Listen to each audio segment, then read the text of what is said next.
மத்திய அரசு பணிக்கு தயாராகி கொண்டிருக்கும் மாணவர்களுக்கு டாப் ஐஸ் இன்ஸ்டியூட் ஆஃப் சென்ட்ரல் எக்ஸாம் சார்பாக அன்பார்ந்த வணக்கம். டைம் அண்ட் ஒர்க்கு ரொம்ப மேக்சிமமான கொஸ்டின்ஸ் என்ன டாபிக்ல இருந்து வரும் பார்த்தீங்கன்னா ப்ராஃபிட் அண்ட் லாஸ், பர்சன்டேஜ், மூணாவது டைம் அண்ட் ஒர்க்கு, அடுத்து சிம்பிள் இன்ட்ரெஸ்ட் கொஸ்டின்ஸ். சோகன் மட்டும் தனியாக ஒரு வேலையை 18 நாட்களிலும் அதே வேலையை மோகன் மட்டும் தனியாக 36 நாட்களிலும் செய்ய முடியும். அவ்விருவரும் சேர்ந்து எத்தனை நாள செஞ்சு முடிப்பாங்கன்றது இது பேசிக் கொஸ்டின்ஸ் தான். ரெண்டு பேர் ஏபின்ற ரெண்டு பேரை கொடுத்துட்டு எத்தனை நாள்ல ரெண்டு பேரும் சேர்ந்து வேலை முடிப்பாங்க கேட்டா A B by A plus B 18 into 36 ரெண்டையும் கூட்டினா 54. ஒரு 18 18 3 18 54 ஒரு 3 3 12 3 36. அப்ப எத்தனை நாள் அந்த வேலையை முடிப்பாங்க? ரெண்டு பேரும் சேர்ந்து 12 நாள்ல அந்த வேலையை செஞ்சு முடிப்பாங்க.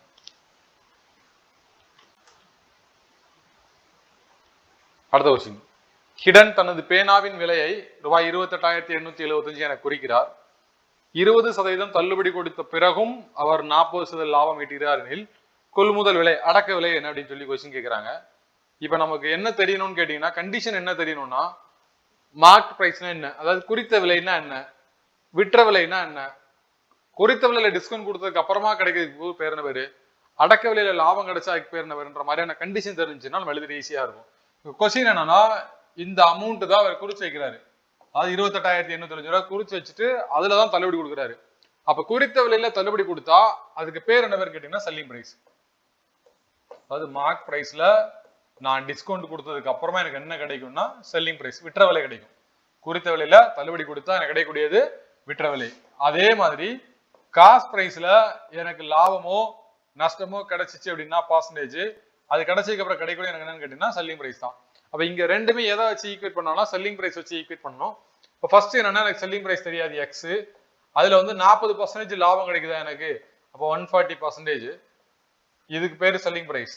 அப்ப எனக்கு எதுக்கு ஈக்குவலா இருக்குன்னு கேட்டீங்கன்னா, இந்த குறித்த விலை 28,875க்கு எவ்வளவு பர்சன்ட் டிஸ்கவுண்ட் கொடுத்துருக்காருன்னு கேட்டீங்கன்னா 20%. அப்ப பேலன்ஸ் இருக்கக்கூடியது எனக்கு 80%. அப்ப இது டிஸ்கவுண்ட் பர்சன்டேஜ், இது ப்ராஃபிட் பர்சன்டேஜ். அடக்க விலையில ப்ராஃபிட் பர்சன்டேஜ் கிடைக்கிறதும் குறித்த விலையில தள்ளுபடி குடிக்கிறதும் எனக்கு இது மாதிரி கொடுத்தனா எனக்கு அது என்னவா நிற்கும் அப்படின்னு பாத்தீங்கன்னா, அது பேரு செல்லிங் பிரைஸா நிற்கும் தெரிஞ்சா போதும். 7 2 14 2 8 டைரக்டா 7ஆல கேன்சல் பண்ணோம்னா 4 7 28 1 7 17 2 14 5 35. அப்ப இது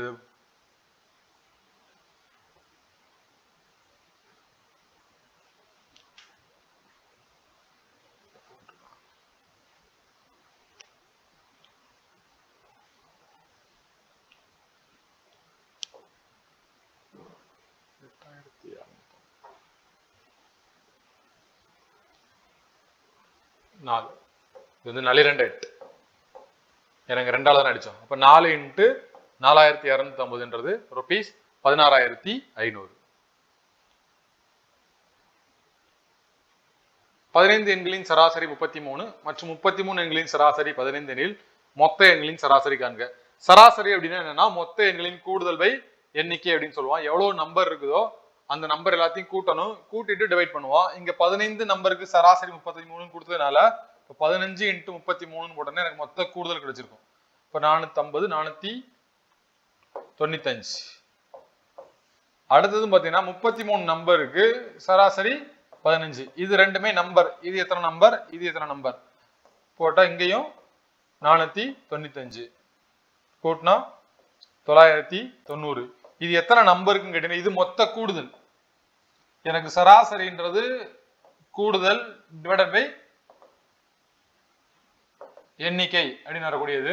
அப்ப கூடுதல் எவ்வளவு பாத்தீங்கன்னா 990, எண்ணிக்கையில் எவ்வளவு பார்த்தீங்கன்னா 48. அப்ப 990 டிவைடட் பை 48. இதை கேன்சல் பண்ணோம் அப்படின்னா இந்த 20.625 அப்படின்னு சொல்லிட்டு வருது. இப்ப எனக்கு சராசரினா என்னன்னு தெரியணும், கூடுதல் பை எண்ணிக்கை, எவ்வளவு நம்பர்ஸ் மொத்தமா இருக்கோ கூட்டிட்டு டிவைட் பண்ண போறீங்க. ஒரு பொருளை 1600க்கு விற்பதன் மூலம் ஒரு வியாபாரிக்கு 20% நஷ்டம் ஏற்படுகிறது. 25% லாபம் ஈட்ட அவர் பொருளை எவ்வளவுக்கு விற்கணும்னு கேட்கிறாங்க. எனக்கு 20% நஷ்டம் அப்படின்னா பேலன்ஸ் எத்தனை பர்சன்டேஜ் இருந்திருக்கும் கேட்டீங்கன்னா 80%. இதான் செல்லிங் பிரைஸ். அமௌண்ட்ல எனக்கு எவ்வளவு செல்லிங் பிரைஸ் கேட்டீங்கன்னா 1600. அப்ப 80% தான் 1600னா எனக்கு 25% ப்ராஃபிட் கிடைக்கணும்னா இப்ப 125% எவ்வளவு? 1 2 கேன்சல் பண்ணா 2500. அதெல்லாம் ரொம்ப ஈஸியான கொஸ்டின்ஸ். ப்ராஃபிட் அண்ட் லாஸ்ல இவ்வளவு நஷ்டத்துல இருக்கு, எனக்கு ப்ராஃபிட் கிடைக்கணும் என்னன்னு மட்டும் கண்டுபிடிச்சா போதும். ரமேஷ் ஒரு தேர்வில் சில பாடங்களில் ஒரு சப்ஜெக்ட்லயும் எவ்வளவு மார்க் வாங்கியிருக்கிறாங்க. இப்போ மொத்தமா அவருடைய சராசரி என்னன்னு கேட்கிறாங்க. அப்ப சராசரி நம்ம ஏற்கனவே போன கொஸ்டின்ஸ்ல பார்த்துருந்தோம். சராசரி அப்படின்னா என்னன்னா கூடுதல் டிவைட் பை எண்ணிக்கை. இப்போ மொத்த எல்லா நம்பரையும் கூட்டணும். அவங்க வாங்கின மார்க் எல்லாத்தையும் கூட்ட போறோம். கூட்டிட்டு எவ்வளவு நம்பர்ஸ் இருக்குன்னு பார்த்தோம்னா அந்த நம்பரால டிவைட் பண்ணிடலாம். எவ்வளவு நம்பர் இருக்கு? மொத்தம் 6 நம்பர் இருக்கு. எல்லாத்தையும் கூட்டினா 120 200 250 250 340 400 440 448 56 60 68 468 கேன்சல் பண்ணா 7800. இப்ப இந்த நம்பர் எல்லாத்தையும் கூட்ட போறோம். கூட்டிட்டு டிவைட் பை எவ்வளவு நம்பர் இருக்கோ அதை மட்டும் போட்டா போதும். அது சராசரின் பேர். ஏபிசி அப்படின்னு சொல்லிட்டு 3 பேர் தனித்தனியா வேலை பார்க்கும்போது 10 12 15 நாள்ல ஒரு வேலையை முடிக்கிறாங்க. பி என்பவர் வேலை முடிவதற்கு 3 நாட்களுக்கு முன்னாடி போயிடாரு. இது மாதிரி கொஸ்டின்ஸ் கேட்டாங்க அப்படின்னா ஃபர்ஸ்ட் இது வந்து எஃபிஷியன்சி கண்டுபிடிப்போம். அதாவது ஏ எத்தனை நாள், பி எத்தனை நாள், சி எத்தனை நாள் டேஸ்ல கொடுத்துருப்பாங்க. 10 12 15 இந்த 3 நம்பருக்கு எல்சிஎம் எடுப்போம். அது 60. என்கிட்ட மொத்தமா 60 ஆப்பிள் இருக்கு. ஏ வந்து 6 நாள்லயும், பி 5 நாள்லயும், சி 4 நாள்லயும் அந்த ஆப்பிள சாப்பிட்டு முடிச்சிருப்பான் அப்படின்னு சொல்லிட்டு இது இவங்களோட திறமை, இது அவங்களுடைய நாட்கள். இப்ப ஏன்றவங்க 10 நாள்ல ஒரு நாளைக்கு 6 ஆப்பிள் சாப்பிட்டாங்க அப்படின்னா எனக்கு 60 ஆப்பிள். அதே மாதிரி பி, அதே மாதிரி சி. இப்ப கொஸ்டின் என்ன சொல்றாங்கன்னா, இப்போ ஃபர்ஸ்ட் கண்டிஷன் படி இந்த ஏபிசி கண்டிஷன் படி எனக்கு வந்து மொத்தமா எனக்கு 60 ஆப்பிள் இருந்திருக்கணும். இவங்க 3 பேரும் சேர்ந்து ஒரு நாளைக்கு சாப்பிடக்கூடிய ஆப்பிள் எண்ணிக்கை என்னன்னு கேட்டீங்கன்னா 15. இவர் ஒரு நாளைக்கு, இவர் ஒரு நாளைக்கு, இவர் ஒரு நாளைக்கு எல்லாத்தையும் சேர்த்தா 15 வருது. இப்ப கொஸ்டின் சொல்றாங்கன்னா பி என்பவர் வேலை முடிவதற்கு 3 நாட்களுக்கு முன்பு ஒரு வேளை வெளியேறிட்டாருன்னு சொல்றாங்க. இப்ப நான் என்ன எடுத்துக்கிறேன்னா, இந்த 3 நாள் ஒரு வேளை வெளியேறல அப்படின்னா அவர் எக்ஸ்ட்ரா என்ன பண்ணிருப்பாரு, ஒரு நாளைக்கு 5ன்னு சொல்லிட்டு ஒரு 15 சாப்பிட்டுருப்பாரா? அப்ப எனக்கு 60ன்னு இருந்தது. இப்ப என்ன கண்டிஷனா மாறினா 75 ஆப்பிள் சாப்பிட்றதுக்கு என்ன இருக்குன்னு வரும். எனக்கு ஏற்கனவே ஒரு நாளைக்கு 3 பேரும் சேர்ந்து 15 சாப்பிட்டாங்கன்னா அந்த மொத்த ஆப்பிள் எத்தனை நாள்ல சாப்பிட்டு முடிப்பேன்னு கேட்டீங்கன்னா 5 நாள்ல சாப்பிட்டு முடிச்சுவாங்க. இப்ப இண்டிவிஜுவலா ஃபர்ஸ்ட் தனித்தனியா ஒருத்தருக்கான எஃபிஷியன்சி கண்டுபிடிக்கணும். ஏ எவ்வளவு நாள், பி எவ்வளவு நாள், சி எவ்வளவு நாள் கொடுத்துறத வச்சு எல்சிஎம் எடுக்க போறேன். எல்சிஎம் எடுத்துட்டு ஏ என்ன எஃபிஷியன்சி, பி என்ன திறமை, சி என்ன திறமை கண்டுபிடிச்சு மொத்த திறமை தெரியும். எனக்கு இதே கொஸ்டின்ஸ்ல நார்மலா எல்லாரும் சேர்ந்து எவ்வளவு நாள் கேட்டிருந்தா நான் 60 15 போட்டு 4 15 60 கண்டுபிடிச்சிருப்பேன். ஆனா எனக்கு அப்படி கேட்கல. பீன்றவங்க ஒருவேளை வெளியேறிட்டாங்கன்னா எனக்கு என்ன இன்சிடென்ட் நடக்கும்னு கேட்கறாங்க. நான் வந்து வெளியேறல, ஒருவேளை இருந்தா என்ன ஆகும்னு சொல்லிட்டு தான் கண்டுபிடிக்கிறது தான் இது கொஞ்சம் ஈஸியா இருக்கும் டைரக்டா போடுறதுக்கு. இந்த மாதிரி வெளியேறாங்கன்னு சொன்னாங்கன்னா ஒருவேளை வெளியேறலாம்னு என்ன இருக்குன்னு கண்டுபிடிச்சுன்னா போதுமானது. ஏயின் வருமானம் பியின் வருமானத்தோட 20% அதிகம், பி சியோட அதிகம் எனில் சியின் வருமானம் எவ்வளவுக்கு வந்து குறைவா இருக்கும் கேட்கிறாங்களா? எப்பவுமே நான் வந்து ஏபிசியில யாருக்கு 100 எடுக்கணும் அப்படின்றது கொஞ்சம் கேர்ஃபுல்லா எடுக்கணும். ஏன்னா 3 பேர் கொடுத்துருக்கிறதுனால யாருக்கு 100 எடுக்கணும் அப்படின்னு பாக்குறோம். இப்ப நான் அவரோட சிக்கு வந்து 100 எடுக்கிறேன் இந்த கொஸ்டின்ஸ்ல. இப்ப பி என்ன சொல்றாங்கன்னா சியின் வருமானத்தை விட 30% அதிகம். பியின் வருமானம் சியின் வருமானத்தை விட 30% அதிகம். அடுத்த கண்டிஷன் பாத்தீங்கன்னா ஏயின் வருமானம் பியின் வருமானத்தை விட 20% அதிகம் சொல்றாங்களா? அப்ப இதுல 20% நீங்க 150 போட்டக்கூடாது. ஏன்னா 130ல 20% கண்டுபிடிச்சேன் அப்படின்னா எனக்கு 26ன்னு வரும். அப்ப இதை விட 26 அதிகம் அப்படின்னு பாத்தீங்கன்னா 156 தான் எனக்கு வந்து ஏ வாங்கியிருக்கிறது. இப்போ பின்றவங்க சியை விட 30%, ஏன்றவங்க பியை விட ஒரு 20% மட்டும் இந்த கண்டிஷன்ல இருக்கு. எனக்கு கொஸ்டின் என்னன்னா சியின் வருமானம் ஏயின் வருமானத்தை விட எவ்வளவு சதவீதம் குறைவாக இருக்குன்னு கொஸ்டின் கேட்டிருக்காங்க. இப்போ ஆல்ரெடி எனக்கு இருக்கிறது 156, அதுல எவ்வளவு கம்மியா இருக்குன்னா 56 கம்மியா இருந்தா 100க்கு எவ்வளவு இருக்குன்னு கொஸ்டின். இதை நீங்க அப்ராக்சிமேட்டா கேன்சல் பண்ணுன்னு வச்சுக்கலாம். 5600 156 கேன்சல் பண்ணீங்கன்னா 35.98 வரும். அதை 35.89 வரதுனால அப்ராக்சிமேட்டா 36ன்னு வச்சிருக்காங்க.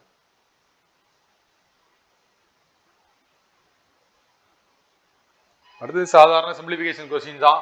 இதுல வந்து என்ன ரூல்னா போர்டு மாஸ் ரூல் அப்ளை பண்ணுவோம். ஃபர்ஸ்ட் டிவிஷன் பண்ணுவோம், அப்புறம் மல்டிப்ளிகேஷன் பண்ணுவோம், அப்புறம் அடிஷன் பண்ணுவோம், அப்புறமா சப்ட்ராக்ட் பண்ணுவோம். ரொம்ப பேசிக்கான கொஸ்டின் தான். இப்போ 270 / 5 ஃபர்ஸ்ட் போட்டோம் அப்படின்னு கேட்டீங்கன்னா 5 25 20 4 20 54 கிடைச்சிருக்கும். பிளஸ் 34 × 2 68, இது மைனஸ்ல இருக்கு 540. அப்ப 540 இந்த ரெண்டு நம்பரையும் பார்க்கும் பிளஸ் 14 ஈக்குவல் டு 554. இதெல்லாம் ரொம்ப பேசிக்கான கொஸ்டின்ஸ். போன டைம் ரொம்ப ஈஸியான கொஸ்டின்ஸா கேட்டிருந்தாங்க.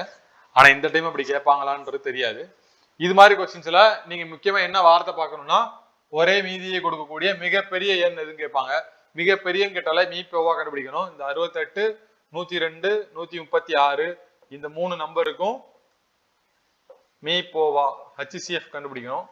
ஹச்சிசிஎஃப்ன்றது சின்ன நம்பர்ல இருந்தே போங்க. 34, 51, 68.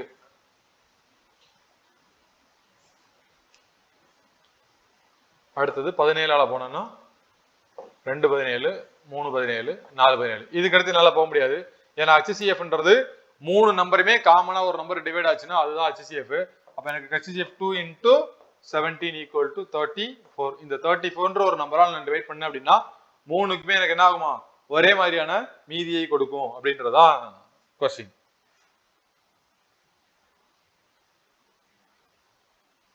ரெண்டு நம்பரோட விகிதம் 3:1 விகிதம். அவற்றின் வர்க்கங்களின் கூட்டுத்தொகை 800 இருந்தா அந்த எண்களின் கூட்டுத்தொகை என்ன இருக்குன்னு கேக்குறாங்களா? இதுதான் நம்பர் 3x 1x. இந்த ரெண்டோடைய வர்க்கங்களின் கூடுதல் அப்படின்னு கொஸ்டின் கேட்கறாங்கன்னா இதோட வர்க்கம் என்னன்னு பாத்தீங்கன்னா 9x² பிளஸ் இதோட x². மொத்தமா கூட்டினா எனக்கு என்ன வருது, 10x²ன்றது கண்டிஷன். வேல்யூ என்ன கொடுத்துருக்காங்கன்னா 810. இப்ப 10x² = 810 இருந்தா x² = 81, x = 9. அது எடுத்து போய் இங்க சப்ஸ்டிட்யூட் பண்ணிட வேண்டிய. ரெண்டோட கூடுதல் எவ்வளவு 4. இப்ப 4 × 9 36. ஓகே, அடுத்த கொஸ்டின். ஒரு குறிப்பிட்ட விலைக்கு ஒரு மொபைலை விற்கும் போது 10% லாபம் ஈட்டுகிறார். ஒருவேளை செல்லிங் பிரைஸ் 2 மடங்கு அந்த பொருளை நான் வித்திருந்தா எனக்கு லாப சதவீதம் என்னன்னு கேட்கிறாங்க. இப்ப எனக்கு CP SP cost price selling price. ஒருவேளை நான் ஃபர்ஸ்ட் எனக்கு இருந்தது 100 ரூபாய், நான் அதை 10% லாபம் 110க்கு வித்திருந்திருப்பேன். இதை நான் நார்மலா வித்தது. இன்கேஸ் நான் இந்த மாதிரி விற்காம ஒருவேளை நான் 2 மடங்கு விலைக்கு வித்திருந்தா எனக்கு என்னவா இருந்தா கொஸ்டின், எனக்கு இந்த 110 அப்படின்றது 2 மடங்கு என்ன வாங்கியிருக்கும் 220 ரூபாய் இருந்துச்சு அப்படின்னா இப்ப எனக்கு என்ன லாப சதவீதம்? இப்ப காஸ்ட் பிரைஸ் 100 ரூபாய், செல்லிங் பிரைஸ் 220 ரூபாய். அப்ப நான் 100 ரூபாய்க்கு வாங்குற பொருளுக்கு எனக்கு எவ்வளவு ரூபாய் கிடைச்சிருக்கு, லாபம் 120 கிடைச்சிச்சுன்னா இன் டர்ம்ஸ் ஆஃப் பர்சன்டேஜ்ல பார்த்தா எனக்கு எவ்வளவு பர்சன்டேஜ், 120%. ஜெதலால் என்பவரிடமிருந்து சுந்தர் ஆண்டுக்கு 8% தனி வட்டி வீதத்துல ஒரு அமௌண்ட் கடனா வாங்குறாரு எனில் எவ்வளவு வட்டி செலுத்தணும்னு தான் கொஸ்டின். தனி வட்டியில நீங்க ஒண்ணு PNR/100 போடலாம், இல்ல டைரக்டா பர்சன்டேஜ்ல போட்டுடலாம். இந்த 45,000 எனக்கு என்னன்னு கேட்டீங்கன்னா அசல், அதை 100% எடுத்துப்பேன்.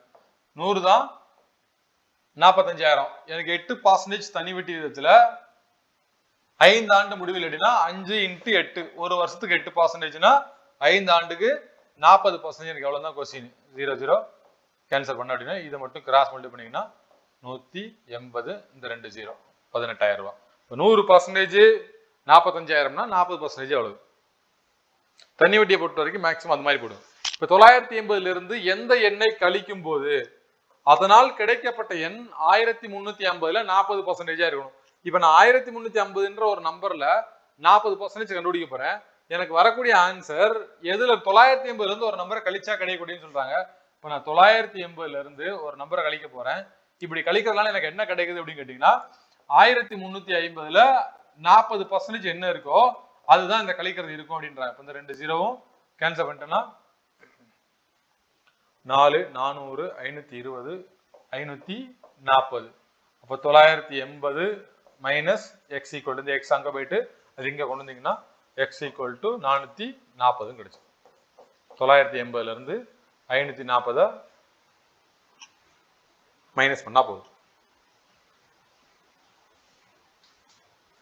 4t 3v 12s tvs மதிப்பு ரேஷியோ கொஸ்டின்ஸ்.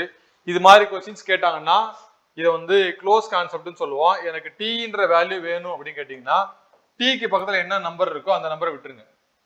இப்போ வேற என்ன நம்பர் இருக்கு 3 × 12 இது t ஓடது விக்கு வேல்யூனா இந்த விக்கு பக்கத்துல நம்பரை விட்டுட்டு 4 × 12 எஸ்க்கு என்ன எஸ்க்கு பக்கத்துல நம்பரை விட்டுறணும் 4 × 3 இதுதான் எனக்கு டைரக்டா மல்டிபிள் பண்ணாம இப்படியே வச்சுக்கிட்டு இப்போ இதெல்லாம் கேன்சல் பண்ண முடியும்னு பார்த்து நீங்க கேன்சல் பண்ணீங்கன்னா ஈஸியா இருக்கும் 1 12 12 1 12 12 இங்கேயும் இந்த 12 இருக்குதா இப்போ கேன்சல் பண்ணுறதுக்கு என்ன இருக்கு 3:4:1 இது மாதிரி எழுதி வச்சுக்கிட்டு கேன்சல் பண்ணீங்கன்னா ஈஸியா இருக்கும் மல்டிபிள் பண்ணிட்டீங்கன்னு வச்சுக்கலாம் மல்டிபிள் பண்ணிட்டு திரும்பியும் டிவைட் பண்றதுக்கு கொஞ்சம் அது கொஞ்சம் சுத்தி வர்றதுதான் அது தேவையில்லாத ஒண்ணுதான் அதனால இப்படியே வச்சுட்டு கேன்சல் பண்ணீங்கன்னா கொஞ்சம் ஈஸியா இருக்கும் அடுத்து பாருங்க 110 11 220 ஆகியவற்றின் மீச்சிறு பொது மடங்கு எல்சிஎம் HCF ஓட ரேஷியோ கேட்டிருக்காங்க இதுல எல்சிஎம் எப்படி எடுப்போம்னா இருக்கையிலே பெரிய நம்பர் எல்சிஎம் எடுப்போம் அது இந்த ரெண்டு நம்பரையும் டிவைட் பண்ணுதான்னு பார்ப்பேன் டைரக்டா டிவைட் பண்ணிச்சு அப்படின்னா அதுதான் எல்சிஎம் இப்போ 220 HCFன்னு கேட்டீங்கன்னா 3 நம்பரையும் ஏற்கனவே நம்ம பார்த்துருக்கோம் 3 நம்பரையும் காமனா ஒரு நம்பர் டிவைட் பண்ணுது அப்படின்னா அதுக்கு பேர் தான் என்னது HCF இங்க 3யுமே எனக்கு என்ன நம்பர் டிவைட் பண்ணும் அப்படின்னு கேட்டீங்கன்னா 11 டிவைட் பண்ணும் இதுக்கு அடுத்து நான் டிவைட் ஆகாது அதனால அப்படியே வச்சுக்கிறேன் இப்போ இதை நான் கேன்சல் பண்ணணும்னா இது 11 கேன்சல் பண்ணா 20:1 அப்படின்னு கிடைச்சிருக்கும்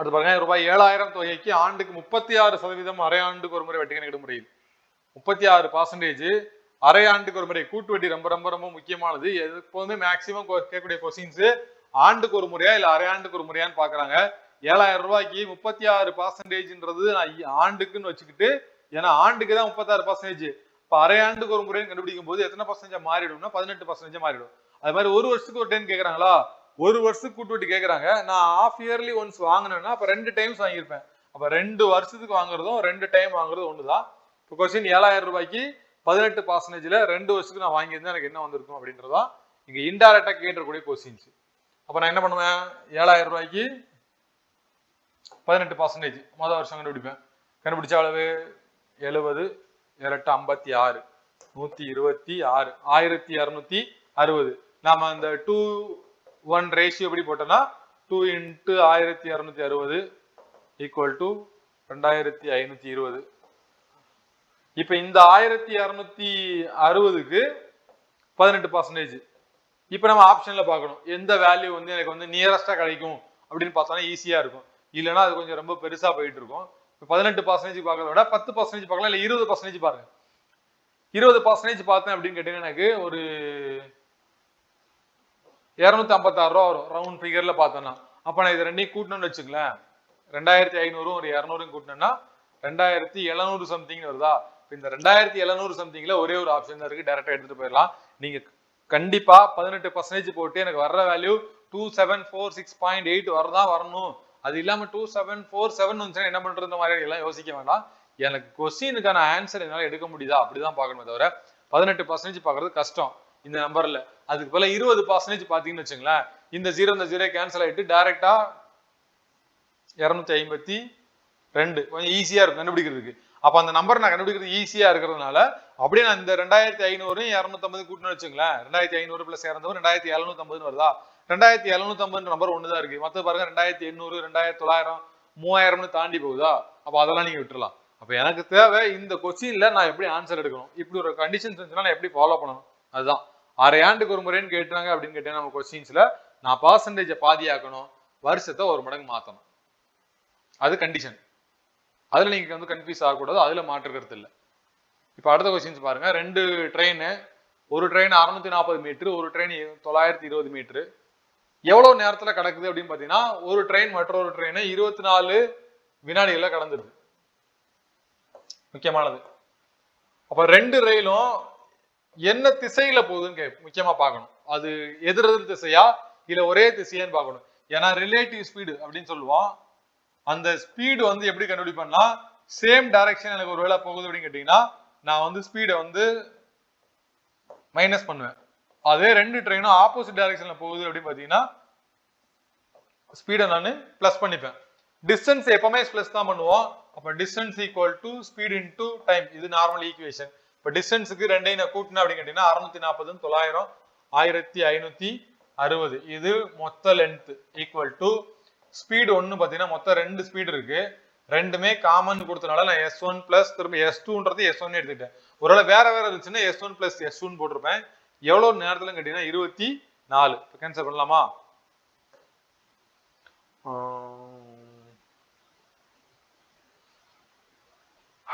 டைரக்டா கேன்சல் ஆகாது. அப்ப நான் என்ன வச்சுக்கிறேன்னா S1 இதுவும் S1 2S1 அல்லது 2 speed equal to 1560 divide by 24 வச்சுக்கிறேன். இப்ப இந்த ரெண்டை மட்டும் கேன்சல் பண்ணிக்கிறேன். 7 2 14 எண்ணி 2 16 780 டிவைட் பை 24 அப்படியே இருக்கும். இது எனக்கு எதுல வருதுன்னு கேட்டீங்கன்னா ஆன்சரு மீட்டர் பர் செகண்ட்ல இருக்கு. ஆனா கொஸ்டின்ஸ் பார்த்தோம் அப்படின்னு கேட்டீங்கன்னா எல்லாமே எனக்கு என்ன இருக்கு, எல்லா ஆப்ஷனுமே கிலோமீட்டர் பெர் ஹவர்ல இருக்கிறதுனால இதை நான் என்ன பண்ணணும்னா மீட்டர் பர் செகண்ட்ல இருந்து கிலோமீட்டர் பெர் ஹவருக்கு மாத்தணும். 780 divide by 24 metre per second kilometre per ஹவரா மாத்தணும்னா இன்ட்டு 18 டிவைட் பை 5ஆல டிவைட் பண்ணுவேன். இங்க பண்ணும்போது 3 18 4 24 4 5 என்ன இருக்கும், கீழே 20ன்னு இருக்குமா, இந்த 0 கேன்சல் ஆயிரும்.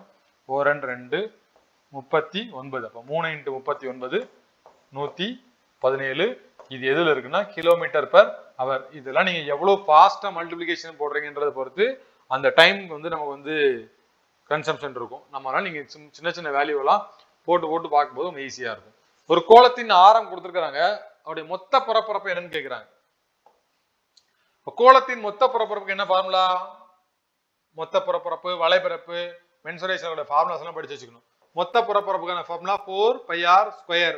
இப்போ 4 × 22/7 இன்டூ ஆரோட வேல்யூ பார்த்தீங்கன்னா 4.2 சென்டிமீட்டர் கொடுத்தனால 4.2 × 4.2 கேன்சல் பண்ணலாமா? 6 42. இது 0.6. அதுக்கடுத்து எல்லாமே என்ன பண்ண போறோம், டைரக்டா மல்டிபிளிகேஷன் தான். இது எல்லாத்தையும் மல்டிபிள் பண்ணா எனக்கு கிடைக்கும் 221.76 கிடைக்கும். 4 × 6 24 2.4 2.4 × 4.2 × 22 பண்ணனா எனக்கு கிடைக்கும் 221.76. ஏன்னா நார்மலா 2 ஸ்தானத்துல புள்ளி போயிடும். அடுத்த பாடம், ஒரு காரின் விற்பனை விலையை கொடுத்துருக்காங்க 11,440 சொல்லிட்டு. அந்த காரானது 45% தள்ளுபடியில் விற்கப்பட்டால் அந்த காரின் குறிக்கப்பட்ட விலை என்னவாகும் கேட்காங்க. காரு எனக்கு குறித்த விலை தெரியாது, ஆனா அந்த குறித்த விலையில நான் 45% தள்ளுபடி கொடுத்ததுக்கு அப்புறமா நான் 11,440 வருதுன்னா அப்ப எனக்கு எவ்வளவு பர்சன்ட் தள்ளுபடி போக பேலன்ஸ் செல்லிங் பிரைஸ் 55. ஏன்னா 100ன்றது மார்க் பிரைஸ். 45% தள்ளுபடி கொடுத்துட்டேன்னா மீதி கூட செல்லிங் பிரைஸ் 55%. அதே நான் அமௌண்ட்ல பார்த்தேன் அப்படின்னா 11,440. எனக்கு குறித்த விலை கேட்கிறாங்களா, 100% எவ்வளவு, 5 11 55 11 அடிச்சிடலாம். 1 11 11 0 4 11 44 கேன்சல் பண்ணா 2 10 0 8 40 20 208 × 100 20,800. அது அந்த பொருளுக்கான குறித்த விலை. நார்மலா பர்சன்டேஜ்ல ரொம்ப முக்கியமானத கொஸ்டின்ஸ் எல்லாம் கேட்கறாங்க. Profit and loss, time and work, simple interest, compound interest. இந்த டாபிக் நீங்க நல்லா பாத்துக்கிட்டீங்கன்னா 10ல இருந்து ஒரு 13ல இருந்து 15 கொஸ்டின்ஸ் அட்டன் பண்ணலாம். இதுல பின்வரும் எந்த எண் 9ஆல் வகுப்படும். 9ஆல் வகுப்படுறதுக்கான ரூல் என்னன்னா எந்த நம்பர்லாம் 9ஆல கேன்சல் ஆகுதுன்னு பார்க்கணும். 5 2 7 2 9. இது ஒரு செட்டு கேன்சல் ஆயிடுச்சு. எனக்கு மீதி 4 இருக்கு, இந்த நம்பர் கேன்சல் ஆகாது. அடுத்தது பாருங்க, 8 இங்க ஒரு நம்பர் எடுத்தீங்கன்னா 9, மீதி இங்க ஒரு 4 இருக்கு. அப்ப இங்க 4 4 8, இங்க 8 8 8ன்னு இருக்கா, இது கேன்சல் ஆகாது. அடுத்தது பாருங்க, 8 இங்க ஒரு நம்பர் வாங்கிட்டீங்கன்னா 9, இங்க 8 இங்க ஒரு நம்பர் வாங்கிட்டீங்கன்னா 9. அப்ப இங்க மீதி 3 இருக்கு, 3 3 6 இருக்கா, கேன்சல் ஆகாது. அது இங்க பார்க்கலாம், 8 இல்ல 4 2 6 6 4 10. 10ல 9 போக மீதியில இருக்கு 1 இருக்கு. 1 + 8 9. இப்ப இந்த 9 கேன்சல் ஆயிரும், இந்த 9 கேன்சல் ஆயிருமா? இப்படி டைரக்டா எடுக்கலாம். இல்லையா எல்லா நம்பரையும் கூட்டிட்டு அந்த நம்பரை டிவைட் ஆகாதான் பார்க்கணும். 4 2 6 6 4 10 18. இந்த 18ன்ற நம்பர் 9ஆல டிவைட் ஆச்சு அப்படின்னு கேட்டீங்கன்னா அந்த நம்பர் 9ஆல டிவைட் ஆகும். தேங்க்யூ.